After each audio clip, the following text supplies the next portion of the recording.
94.5 sous forme de rencontres et de chutes oratoires. Mame Diarra Slam. Le slam yoon la wu ñu tànn. yoonu xóotal sa xalaat. salaam ci xol. dëgg bu ci bañ ku la ci faat. leeralal sa baat. salaam ci xol ak Mame Diarra xamante leen ak slam. slam xamante ak yéen. ci Dakar FM 94.5. le slam. Tous les mardis de 16h à 18h sur Dakar FM avec la diva Diarra Slam. Salam alaikum Sénégal, salam alaikum West Africa et salam alaikum Dakar àdduna ak di ko wër comme ni ñu koy defee chaque jour en pareille heure chaque mardi ak la sista Diarra Slam en compagnie de Gaby Slam mais actuellement et bon voilà Diarra mi ngi fii ci studio bi nag mi ngi fii ci studio bi xaw a jagadi un tout petit peu et ñaanal leen ko bu baax a baax aussi et comme ni ñu koy defee chaque mardi pareille heure jusqu'à 18h en compagnie des slameurs ñu dalal ay ndaanaan waxtaan ak ñoom par rapport ak li nga xamante ni mooy écriture par rapport ak li nga xamante ni mooy une art oratoire et di jaajëfal nos chers fidèles auditeurs yi nga xamante ni baaxoo nañu di ñuy déglu di ñu suivre et sur Dakar FM 94.5 et sur en direct bien sûr sur Facebook Diarra Slam ci xol kenn ku ci nekk ma lay jaajëfal bu baax a baax aussi et bon voilà di rafetlu bu baax aussi teewaay boo xamante ni bon voilà ça ferait ça c'est vraiment un plaisir ah c'est vraiment un plaisir ñu dalal ko fii ci studio bi il s'appelle Aziz Amar dëkk du côté de Golf Sud mu nekk un slameur et mbokku LPA lycée LPA aussi ma leen di jaajëfal bu baax aussi et dalal seen doom je pense que kenn ku ci nekk yaa ngi à l'écoute de cette émission et Slam ci xol ma bàyyi ko tranquillement ci studio micro bi et mu nuyoo à sa manière l'art de s'exprimer dans Slam ci xol. Pour vous faire plaisir, je m'amuse avec ma muse. Pour mettre fin à vos mots, je fais appel à mes mots. Ma méthode d'écriture est celle originale. Une fois ma plume tenue, je suis sans escale. Parfois je baigne dans cette mer mélancolique. Mais après écriture, croyez-moi, plus jamais de mal. Mes expressions sont parfois fatales, mais cela ne m'empêchera point de les vomir en festival, car de loin je vise. Brièvement, j'analyse. L'injustice, c'est mon cœur qu'elle brise. C'est pourquoi ma décision, elle est prise. Les malfaiteurs, je déchire leur chemise, sans épargner ceux qui leur déguisent. Parce que je suis celui qui a tant souffert et jamais été derrière. Cette personne qui a tant souffert et jamais été dernière, je suis. Ce slammer à la plume qui assume pour qu'il n'y ait plus d'amertume venant de nos hommes de costume, je suis. L'enfant poète au poème non obsolète, le déclamateur qui déclame ses slams, qu'il programme et proclame. En cas de problème pour des blâmes, je suis. Ce slammer aux paroles séduisantes dans l'art, séduisant même notre première dame, moi. Je suis slammer habitant de Dakar. Vantard, pays fêtard comme Léopold Sédar, je suis. Je suis celui qui est de ceux qui croient que ceux qui se croient supérieurs ne seront point maîtrisards. Celui qui lance mot au faux à travers cet art n'étant pas trouillard. Les qualités humanistes deviennent de plus en plus rares. Et en tant que médicament, je me présente. Aziz Amar Slam. Slam Aziz Amar, Slam Aziz Amar. Et quel plaisir lay wax franchement ñu dalal ko fii ci studio Dakar FM en compagnie des slameurs yi nga xamante ni ñu ngi à l'écoute de cette émission. Je pense que comprendre nañu le but de l'émission aussi c'est de valoriser l'écriture et li nga xamante ni moom la jeunesse bi def aussi kenn ku ci nekk je pense que am nga ci wàll. Tey Sénégal dañ ne bu fekkee dafa am beneen taxawaay boo xamante ne daf ko taxawee am na ci benn ndaw boo xamante ne am na beneen taxawaay boo xamante ne taxawee na ko et taxawaay boobu c'est à solliciter taxawaay boobu c'est à vraiment valoriser c'est à encourager et ñu leen di jaajëfal slameurs yi nga xamante ni ñu ngi nekk de tout bord nag et ñu ñuy suivre aussi sur réseaux sociaux bi Facebook et n'hésitez pas de vous abonner sur la page YouTube et Aziz naka nga def mais ni nga nuyoo neex na mu trop jaajëf et dama bëggoon a xam un tout petit peu parce que par rapport ak expression bi aussi mu bëgg a xam parce que j'ai l'impression que ni Aziz yàgg na ci slam yàgg na def slam mu bëgg a xam Aziz ndax yàgg na ci ou yàggu ci waaw aussi non dafa am keneen ku muy ñu muy côtoyer ñoo xamante ne c'est des slameurs lan moo inspiré Aziz à ce que mu préférer le slam waaw Aziz dafa nekk benn ndaw bu nga xamante ni il a toujours aimé l'éducation Aziz dafa nekk ndaw bi nga xamante ni il a toujours aimé l'éducation et tout ce qui tourne autour de l'éducation ba loolu moo waral yàlla dimbali ñu ñuy def ay gëstu en ce qui concerne l'écriture en ce qui concerne aussi l'art oratoire jusqu'à voilà embrasser l'art du slam à travers l'adhésion dans un club d'anglais du nom de Islam English Club donc maa ngi leen di nuyu de passage fan lañ basé wu ñoom voilà ñoom au niveau de Guédiawaye la ñu nekk Guédiawaye ok ñu nekk benn club d'anglais boo xamante ne dañuy former les jeunes à ce que ñu mën a góorgóorlu ci développement personnel voilà loolu mu nekkoon en 2019 voilà nekk naa ci slam bi nag 2019 2020 ba 2021 ci la commencé xamanteeg slameurs yi à l'exemple de Kéba le gladiateur à l'exemple de Capo Lyrics voilà et tant d'autres slameurs yaakaar naa nii la duggee ci li nga xamante ni moo di slam c'est un peu rare parce que souvent su may déglu slameur yu new school bi parce que damay wax slameur dafa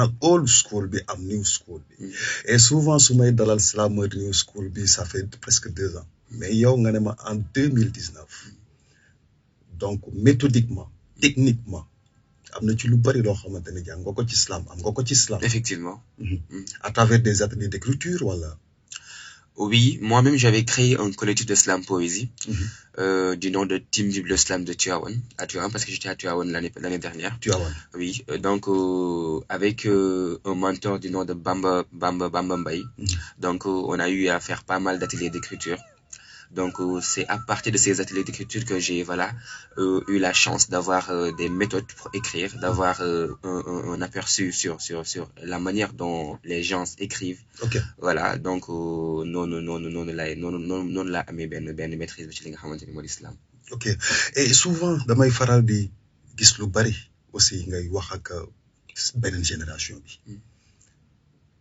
sa xalima ci ñoom nga ko ciblé wala waaw man sama xalima ñaari mbir yi moo ko tax a jóg le didactisme et l'engagement m'engager pour dans le but de lutter contre les maux de la société le didactisme pour enseigner voilà les gens pour la revalorisation des qualités humanistes penses-tu que ni atteindre nga sa objectif ci slam depuis bi nga ci nekkee léegi bi nga commencé jël engagement boobu léegi et je vois que c'est pas un engagement qui est facile waaw sama objectif nag xaajuma ko matal jamono ji ndax j'ai beaucoup de vœux dans le monde du slam ba ñu ngi en cours de route ñu ngi ci kaw yoon wi donc àggaguñu dese nañu lu bari nag très franchement parce que nous avons beaucoup de projets yi nga xamante ni bëgg nañ benn rek bu ci bëttee ku ci nekk gis ci sa bopp à travers le slam bien sûr donc d'ailleurs sax ñu ngi am benn spectacle de slam poésie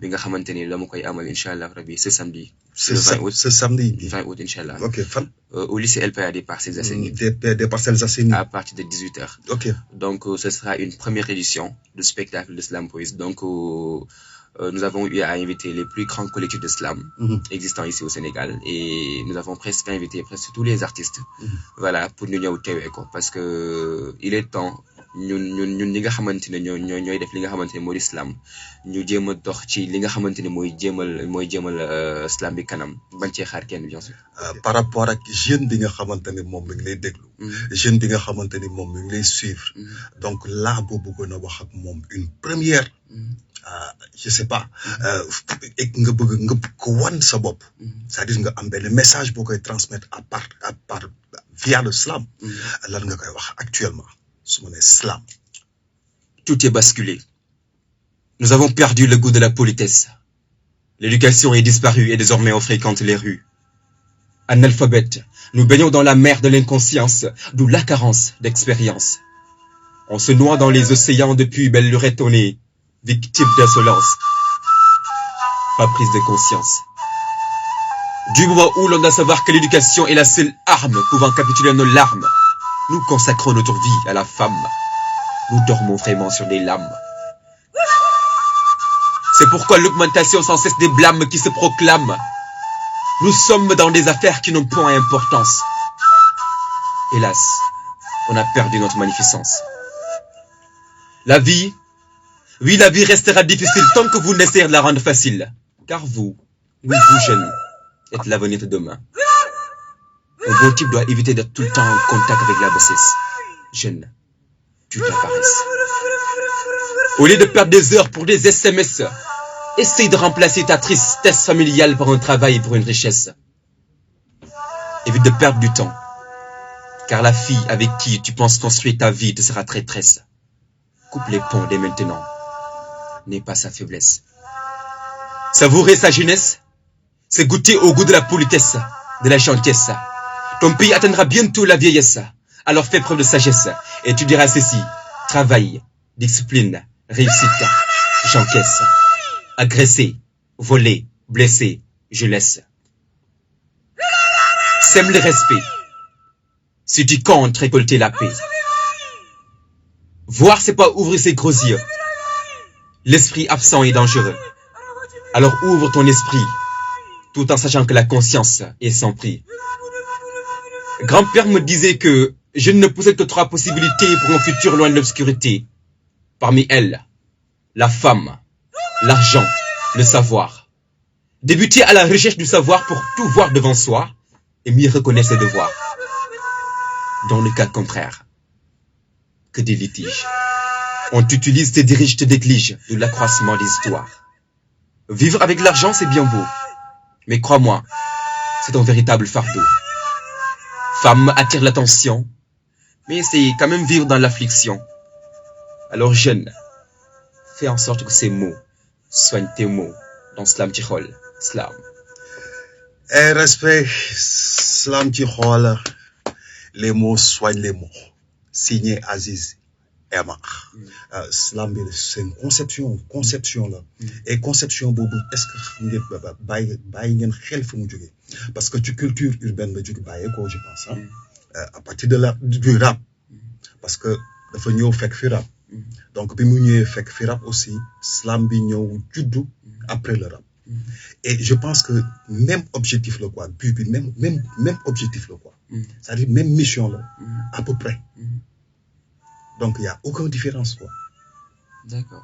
Par rapport ak yéen slameur li engagement bi nga xamante ni culture boobu am na ko et slam boobu moom la ñuy man personnellement moom lay xaar ci slam cet engagement bi nga xamante ni c'est culturel pour bañ a non seulement si c'est culturel écriture today est-ce que vous vous rendez compte de ça? Bah bien sûr. Bon, s'agissant du rap, je ne le maîtrise pas. Lu ma ci wax rek xëy na mën naa wax lu dul dëgg. Donc li nga xamante ne mooy slam moom laa xam. Et slam donc mënuñ ko def sans écriture. Sans écriture. benn. Te écriture bi ci biir littérature, n'est-ce pas? Ouais. Donc au niveau de la littérature da ngay am nombreuses fonctions. Parmi ces fonctions, nous avons la fonction didactique engagée, la fonction lyrique, etc. Maintenant nit ku nekk ak li nga xamante ni moom ak position bi nga xamante ni moom lay jël. tey jii nii keneen beneen slameur mënoon na ñëw moom mën na ñëw jël côté divertissement bi. Divertissement. Ouais. Voilà di ci bëggal nit ñi. Et di ci jàllale aussi message am. C'est valable. di ci jàllale aussi message am. Comme disait Molière, châtier les mots en riant. Donc nit ki mën nga nekk di waxtaan ak moom di ko reetaanloo mais aussi di ko passer des informations. Des informations. Alors kon kooku mën na jël wàllu noonu jëm xoolee ko slam. Différent ak man mi nga xamante ni tey jii nii maa ngi koy bamtu boobu léegi man côté didactique bi ak engagé bi laa boole ñoom ñaar nekk ci. Mais bu ngeen nekkee ci école yi est-ce que seen yeneen moroom yi école yi seen yeneen moroom yi danañ bon en fait combat bi ngeen nekkee est-ce que dinañ ci rendre compte ou pas parce que parfois damay wax ni kenn ku ci nekk am nga loo war a mën a liggéey par rapport ak fi nga nekk. Effectivement en tant que loolu moom ñu ngi ciy bay suñu waar bu baax a baax et ku ñu xam aussi xam ne ñu ngi ciy bay suñu waar ndax ci TBS googu ma lay wax noonu bépp membre bu fa nekk rek apprenant nga et bépp école bi nga xamante ni suñu membre nekk nañ fa def nañ le tout ba am fa benn équipe bu fa nekkoon. équipe bu fa nekk ok. Yàlla dimbali woon nañu aussi ci veille décembre bi on a eu à faire le tour de Thiès seen lycée yi. Voilà, moi j'ai fait un atelier d'écriture aussi. Donc quand je suis revenu ici aussi à Dakar, j'ai créé un collectif du Nord A2S. Okay. Donc avec ce collectif aussi, on est en train d'organiser pas mal d'ateliers d'écriture, surtout au niveau du lycée LPAD Passy au CLF. Okay. Voilà, on organise des ateliers d'écriture là-bas avec nos amis élèves. Voilà, et gars yi ñu ngi bëgg slam ñu ngi ci intéressé et ñu ngi ci def li nga xamante ne moom lañ mën a assaisonné. Ok. Ok et boo ko neexee mën na dugaat au 33 821 88 11 33 821 88 11 on a l'habitude de partager ces moments ak ñi nga xamante ni c'est des slameurs de tous bords nag ah. Donc voilà et ñu continuer tranquillement par rapport ak yow li ngay xaar ta mission est-ce que vous avez proposé est-ce que yéen di ngeen am ay propositions yu ngeen di defal seen je sais pas école bi par rapport ak. Bien sûr que oui. Okay. J'avais organisé une compétition, je vais dire, une compétition de slam. Mais c'est pas facile. Hein? Voilà, c'est pas facile.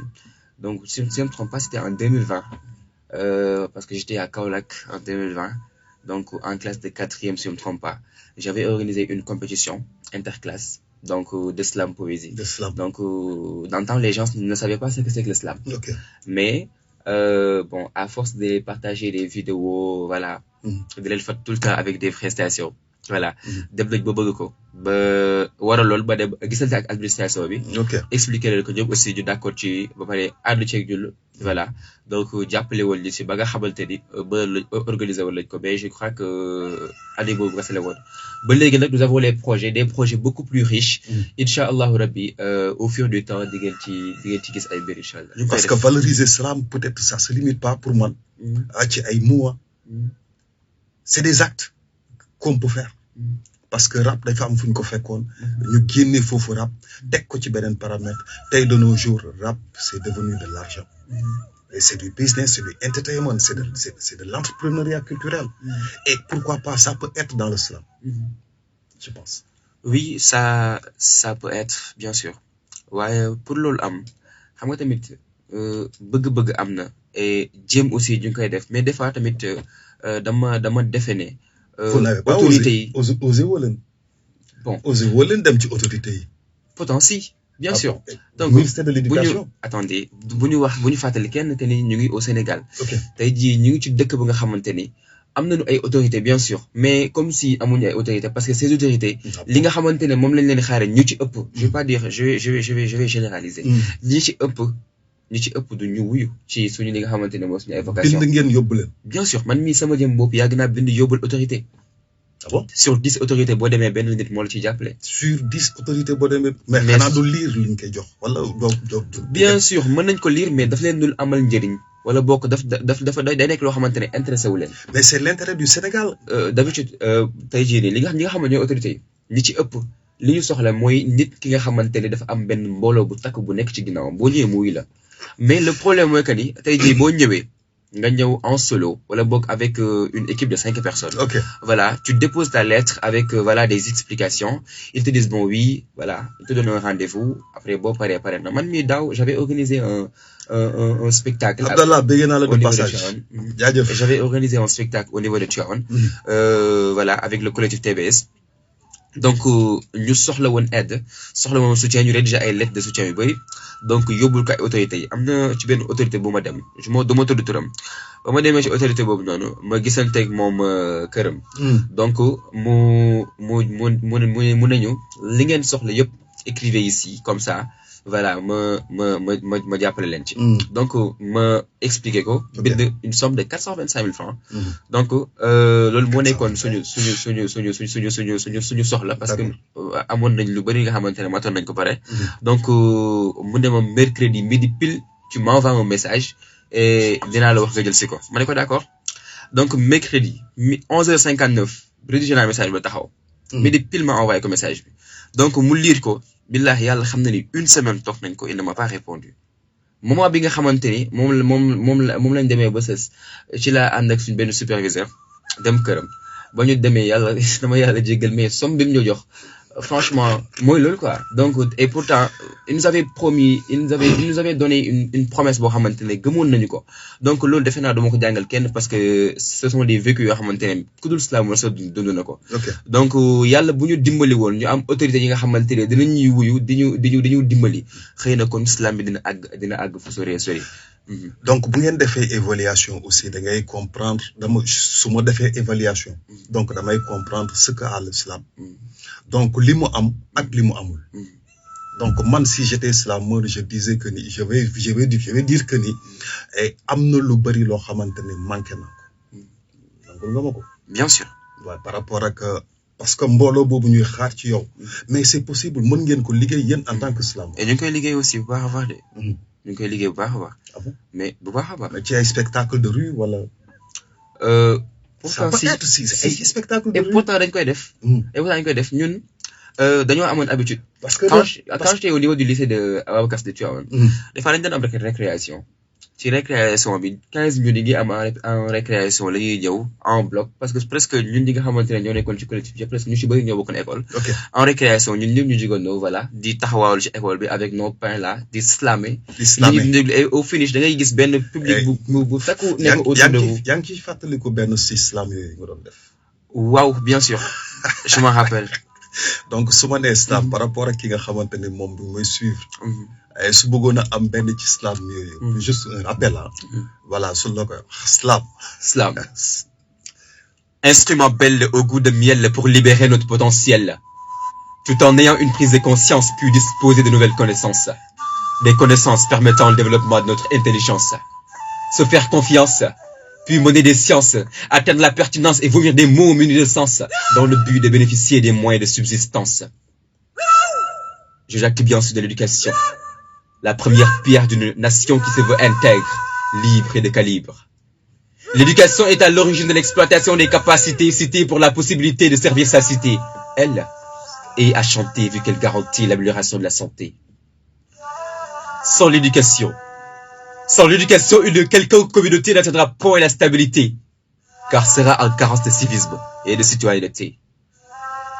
Sans l'éducation, les objectifs du développement durable seraient lamentables, puisqu'elle en est la base favorable. Source de valeurs humanistes, forçant à être réaliste, l'éducation inculque la dignité, la simplicité et astuce allant avec un doté de responsabilité. Slam. Slam mbokk yow mi nga xamante ne yaa ngi ñuy suivre ci réseaux sociaux yi slam ci xol yow mi nga xamante ne yaa ngi ñuy bàyyi xel aussi sur la fréquence 94.5 et ñu lay big up lu bare de ce passage et si tu es jeune engage-toi lay wax et bu dee kilifa nga aussi bàyyil xel ci kàddu yi nga xamante ni moom la ndaw ñi di véhiculer actuellement. Slam. salaamaaleykum. waaleykum salaam. Aziz Emma. Étoile montante. ça va. ñu ngi sant yàlla bu baax. L'étoile montante. dégg la. di rafetlu bu baax émission bi. juste que rek dañu xawoon a jàpp tuuti. dégg la ñu yéex a dugg. merci. macha allah. merci kontaan nañ lool ci yow ndax slam bi yaa ngi koy taxaw bu baax a baax. li nga si war yëpp yaa ngi koy. di la wax rek dina baax incha allah. incha allah ragal dara. merci beaucoup. L'étoile montante. oui. samedi xam nga lu xew. waaw spectacle bu mag moo xew. jox ma lieu bi. Parcelles Assainies. unité. 3. lycée LPA lay amee. lycée LPA lay amee. waaw à partir de 18h. à partir de 18h. incha allah. et su ma bëggoon a am benn avant-goût par rapport ak sa déclamation sur scène. xam nga maître bu toog moom élève di déclaré ci kanamam. non mais jaadu na. waaye dañuy jéem tuuti rek. waaw amul benn problème incha allah. Slam.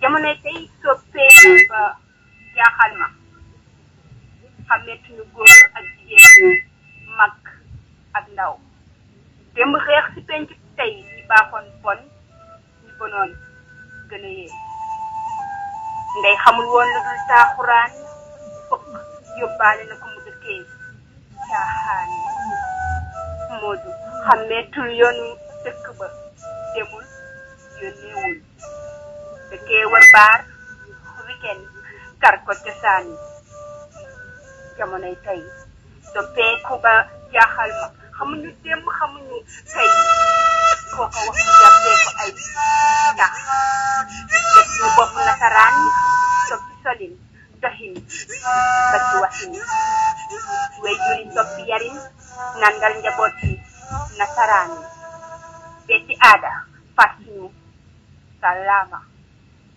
xoolal xale yi tey gabi xamuñu luy warmal mag bu njëkkoon xale day jàdd yoon mag foofu ba ñi ko te dara du ko fekk jamono ji xale boo si wàññi mu jàll la baat teg wéy juram wi sa loxo amaana sax yóbbu la ci yoon doom taxaw tëkku baayam sànni loxo ndeyam def mbedd kilifa foog ñu mooy bum di bum yi baay seetluwul ay moroomu doomam lay doxaan cam yaay xamatul wari sëy jëkkër mu dem moroom ndaw iblis di leen daw ñu daw ko wuti ma am tuwaat doom taxaw tëkku baayam sànni loxo ndeyam def mbedd kilifa foog ñu mooy bum di bum yi baay seetluwul ay moroomu doomam lay doxaan yaay xam ne kuy waree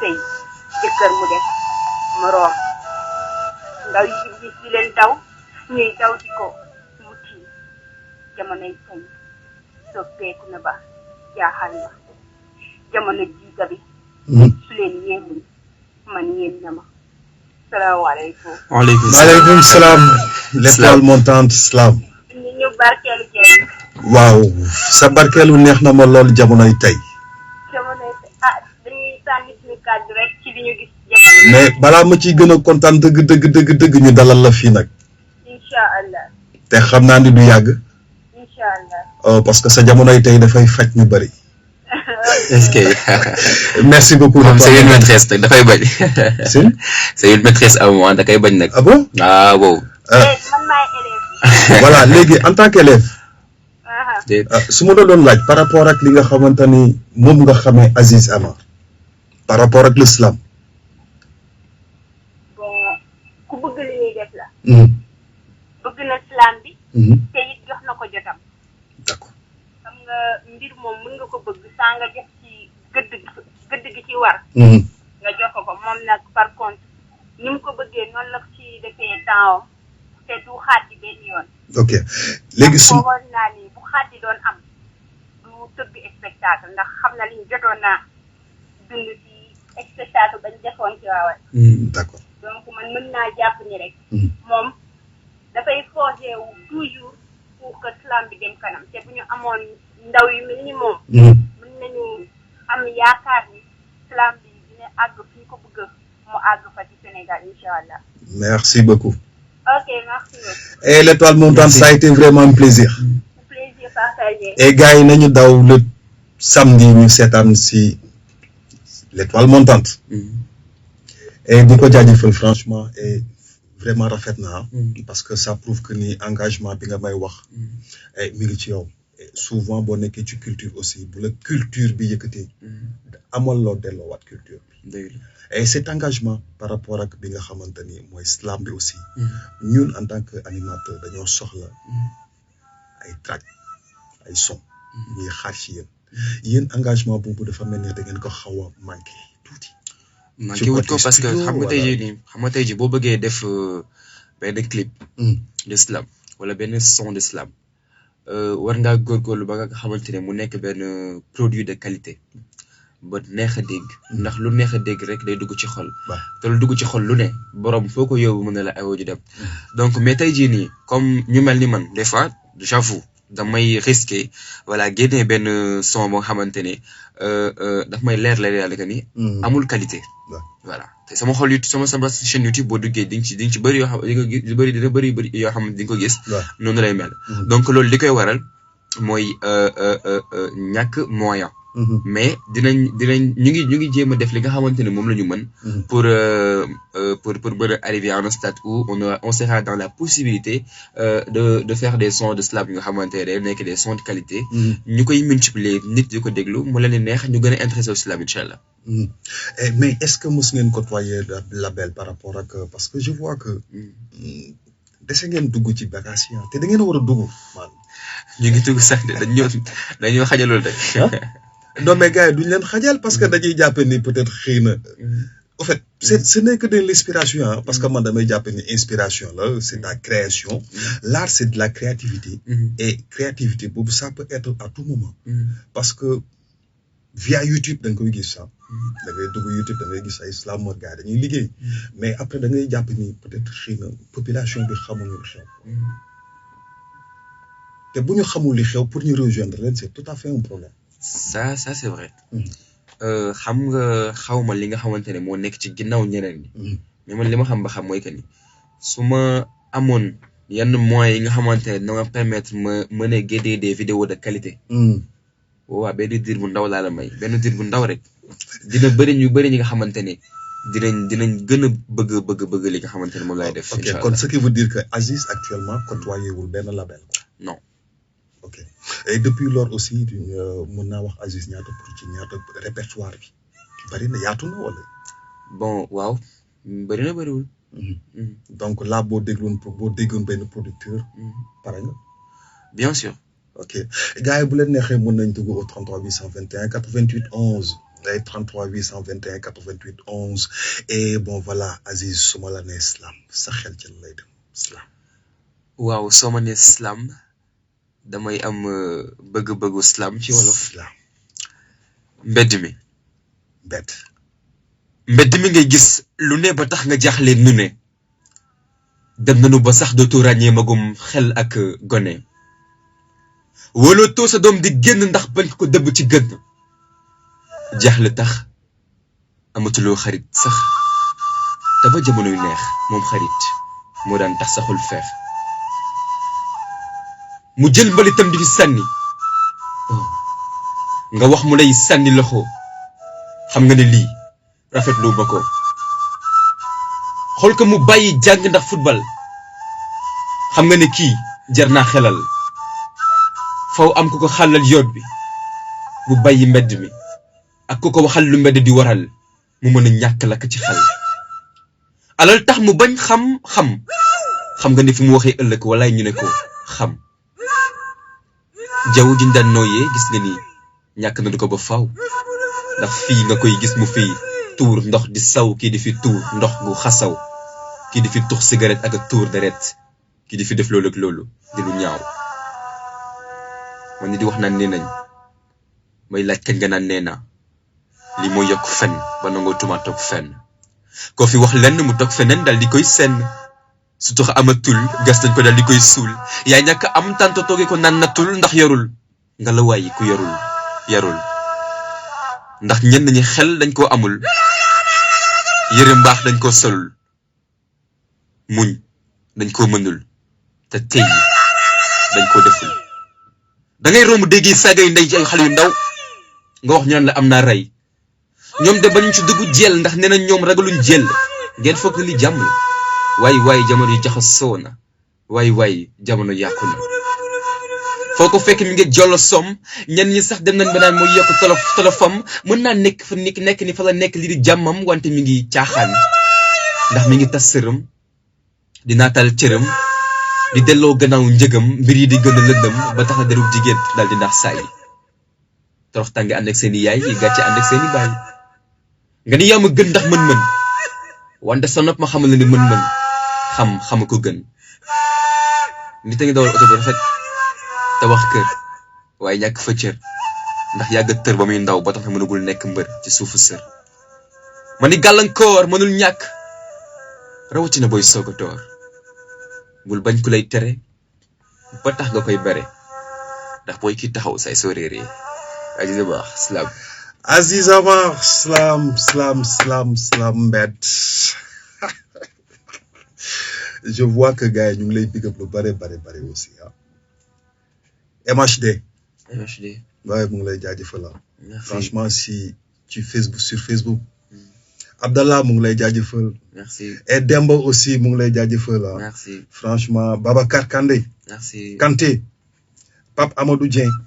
Et franchement ñoom ñëpp aussi ñu ngi sur Facebook en direct. Keba le gladiateur. Et mu ngi lay big up lu bari aussi de passage parce que c'est des gens yoo xamante ni dañuy suivre l'émission d'Islam.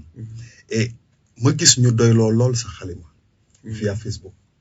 waaw loolu du ñu def du ci ànd ak mbégte rek. doyloo nañu lool sa xalima. ñu ngi ciy ànd ak mbégte bu baax a baax.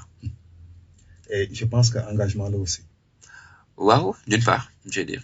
waaw parce que saa yu ñu la jaajëfalee jàmbaar rek. dañ ko yokk sas. pour man. effectivement mooy li am sax. Et may big up lu bari suñu doyen PK. Et benn kilifa boo xamante ni du raté émission bi. Et ñu koy jaajëfal bu baax aussi. di jaajëfal suma frère mi nga xamante ni Mr Zal Mbaye. Et depuis yëmbal Route de Boune ma koy jaajëfal. Et sans oublier waa Route de Boune bi yëpp cat ba cat sans oublier mon frère Mbaye Babacar Seck. Et du côté de Malika ma leen di jaajëfal. Et Rufisque One Love laa leen di wax franchement. Donc voilà il nous reste un tout petit peu de temps à partager.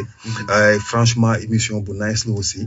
Et du gars yi lay big up aussi bon ils sont vraiment nombreux sur Facebook à tout et merci beaucoup. voile. Et franchement mu ngi lay jaajëfal mu ngi lay jaajëfal lu bari aussi. Bonne nouvelle ma di. waaw nee na fees. Mais na dugg na def ndànk rek. na def ndànk parfois mënul ñàkk nag. parce que souvent bu communication bi eggee ci yeneen paramètres yi aussi ça devient un tout petit peu compliqué parce que dañuy bëgg a duggandoo à la fois. Donc voilà par rapport ak spectacle bi. avant coup su ma ko doon laaj. damay bañ. non dama bëgg a attirer Atou man bi nga xamante ni actuellement mu ngi suivre. dafa réeroon. waaw mais bëgg na feeñ via le slam. D'accord. Donc dañ ko may benn slam. waaw ñu may ko benn slam quoi slam. L'unique inclination réciproque entre deux individus, la relation la plus sincère, la plus exemplaire que je préfère, à l'imaginaire et les sans colère, et sert mutuellement l'air de bien faire. Pour être clair, je jacte bien sûr de l'amitié. L'amitié. À travers l'amitié, je lance ce message à mon meilleur ami, celui qui, grâce à son bon comportement, abandonnant tout le temps les mouvements du mauvais élan, me conduisant naturellement à aimer cet intellectuel comme le miel, et quand je le vois, immédiatement, mon contentement qui m'arrive tous les moments de bonheur, monte avec le cœur frais, comme le bon bonbon, menthe fraîche. Depuis l'enfance, il me conduit à méfier la violence. De par mon assistance, il poursuit le chemin de l'excellence. Mais quel savant! Cette diamant me montre toujours de bons comportements, comportant souvent des choses excellentes que je ne peux sortir de ma bouche. Pas de pitié n'est pas amitié, qui réclame de la solidarité. Aussi une assistance de qualité sollicitée pour faire appel à la complicité amicale qui règne dans nos sociétés. L'ami veut sentir l'odeur de son honneur à toute heure. Quelle que soit la douleur, seul lui peut le faire changer de couleur. Comme dit-on dans le slogan lettre, la confidence, non à la douleur. Possédant une habit, je certifie l'amitié entre hommes et femmes. Sur ces vers clairs de son dédié. Toi la prunelle de mes yeux.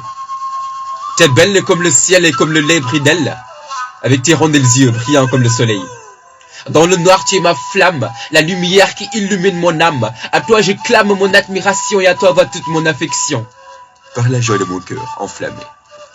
Seul toi, oui toi, seul toi peut murmurer près de mes oreilles sans me déranger, comme le font les pigeons de mon tonton à la maison. Slam.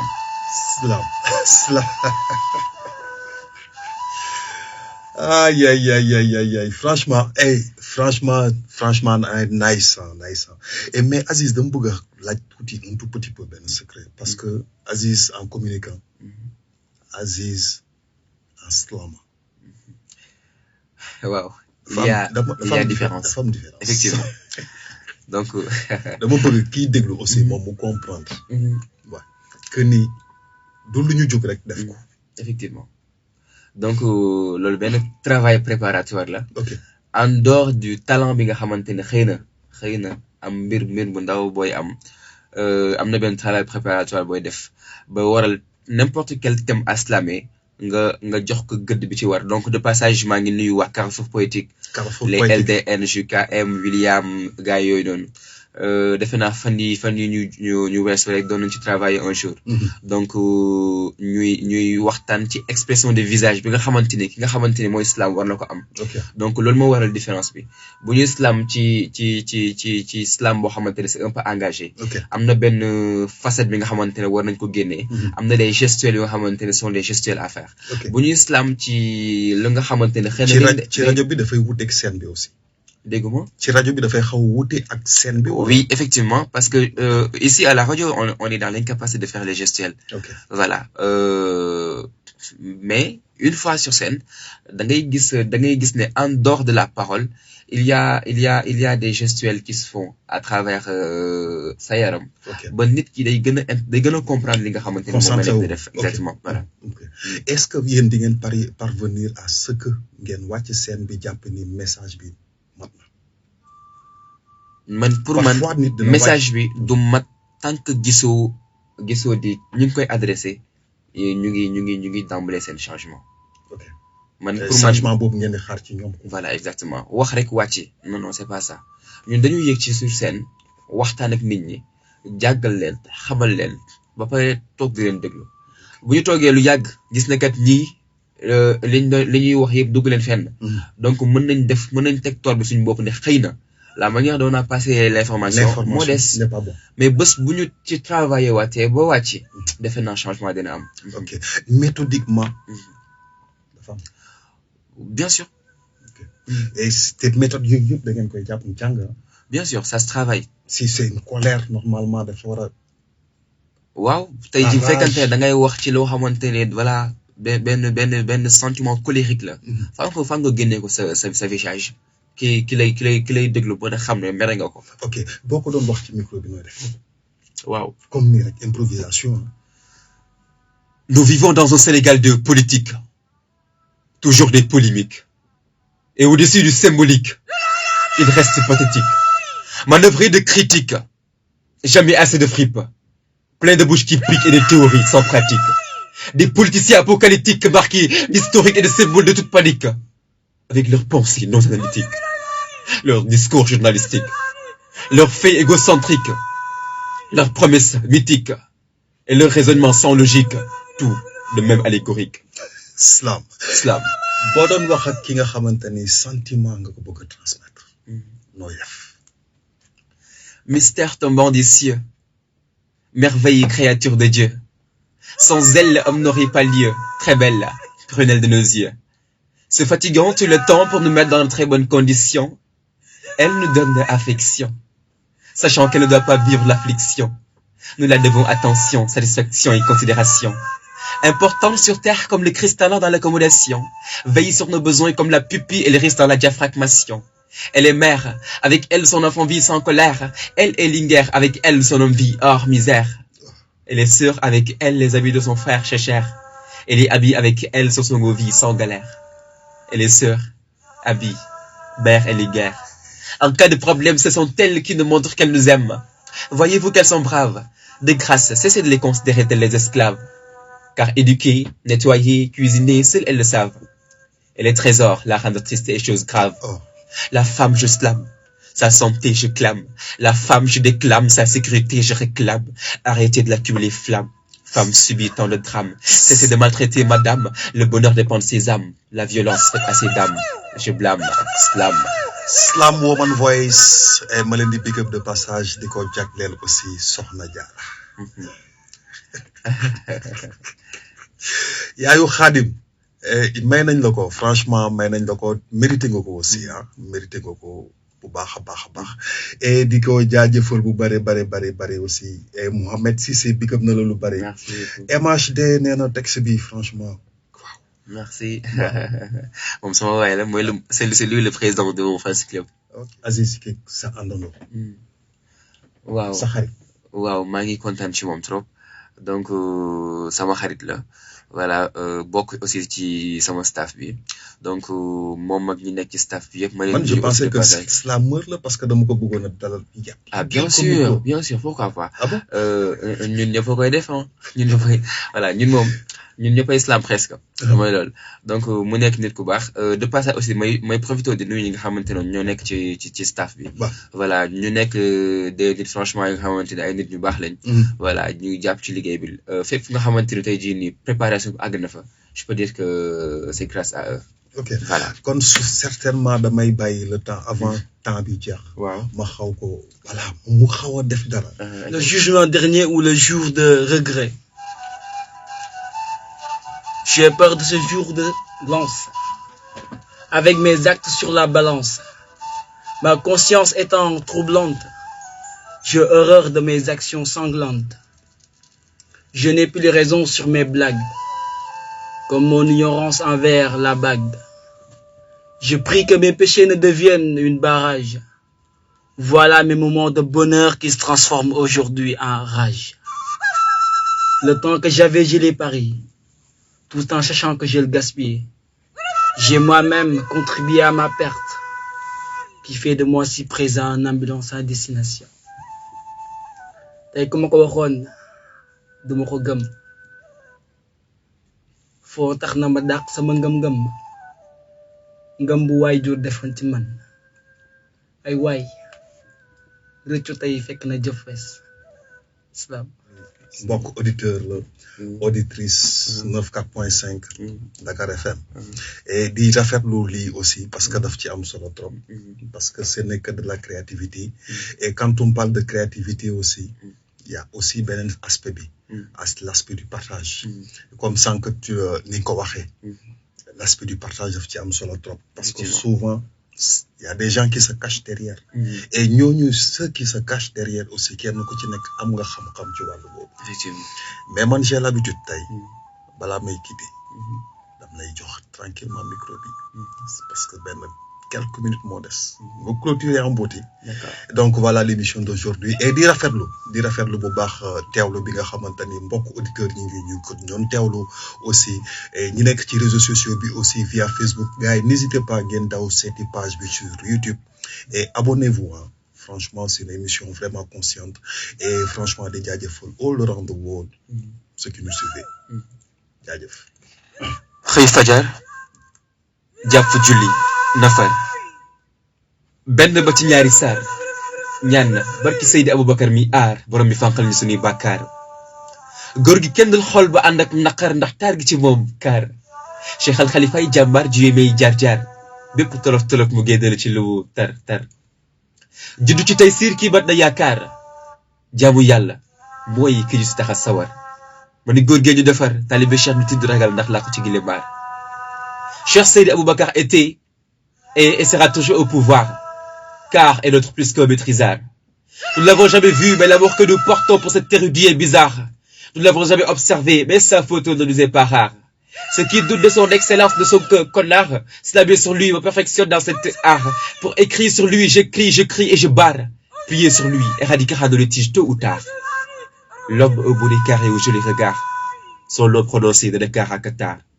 Cheikh Al Khalifa, aux enseignements des valeurs fondamentales pour un apaisement capital, afin de suivre la logique sans escale pour un pays non fatal. Maman, le poser, l'apaiser, poser les antithèses face aux thèses françaises, rien que pour donner la chance à la nation sénégalaise d'être à l'aise. Mam de magnification, Al Khalifa the unique, Ababakar the authentic, see the eminent mystic, Mam the worsifier, Al Khalifa the missionary, Ababakar the visionary, see the revolutionary, the elegant, the scholar, the eloquent, the revelant, the teacher who was teaching 5 years in our life. Barabi ya khudbu ya khawsu, ya mawlaya ya wazaru, ya muntahal amali billahi ya khamaru. Islam.